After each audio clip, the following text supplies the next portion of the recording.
ప్రపంచ స్థాయిలో మంతని మేధస్సుకు చిహ్నంగా నిలవాలని కృషి చేస్తున్నామని రాష్ట్ర ఐటీ పరిశ్రమలు శాసనసభ వ్యవహారాల శాఖ మంత్రి వర్యులు దుద్దేళ్ల శ్రీధర్ బాబు అన్నారు. సోమవారం మంతని పట్టణంలోని బస్ డిపో సమీపంలో dream smart and rice innovation నెట్వర్క్లోని భాగంగా ఏర్పాటు చేసిన గ్రామీణ ప్రోటోటైపింగ్ ఇన్నోవేషన్ సెంటర్ను రాష్ట్ర మంత్రి వర్యులు దుద్దేళ్ల శ్రీధర్ బాబు జిల్లా కలెక్టర్ కోయ శ్రీహర్షతో కలిసి ప్రారంభించారు. ఈ సందర్భంగా మంత్రి శ్రీధర్ బాబు మాట్లాడుతూ టీ వర్కర్స్ వ్యవస్థ ద్వారా గ్రామీణ ప్రాంతంలో విద్యార్థులకు ప్రజలకు అవగాహన కల్పించడంతో పాటు సాంకేతికత పరంగా వారికి ఉన్న నైపుణ్యాన్ని బయటకు తీసుకువచ్చేందుకు మంతని పట్టణంలో ఏర్పాటు చేసిన ప్రోటోటైపింగ్ ఇన్నోవేషన్ సెంటర్ ఉపయోగపడుతుందని అన్నారు. పాఠశాల విద్యార్థులకే కాకుండా ఐటీఐ, పాలిటెక్నిక్ కళాశాల విద్యార్థులకు కూడా వీటిని వినియోగించుకోవాలని అన్నారు.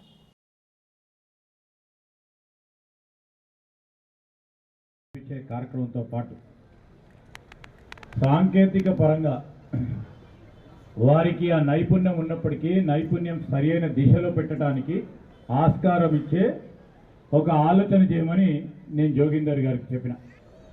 దానిలో భాగంగానే ఈరోజు మొట్టమొదటిసారి పైలట్గా తీసుకొని ఒక ఇన్నోవేషన్ అంటే ఇక్కడ చాలామంది పిల్లలు కానీ చాలామంది చదువుకున్న వారు కానీ చదువుతో పాటు నేను సాంకేతిక పరమైన ఒక ఉదాహరణగా ఇంతకుముందు కలెక్టర్ గారు చెప్పారు.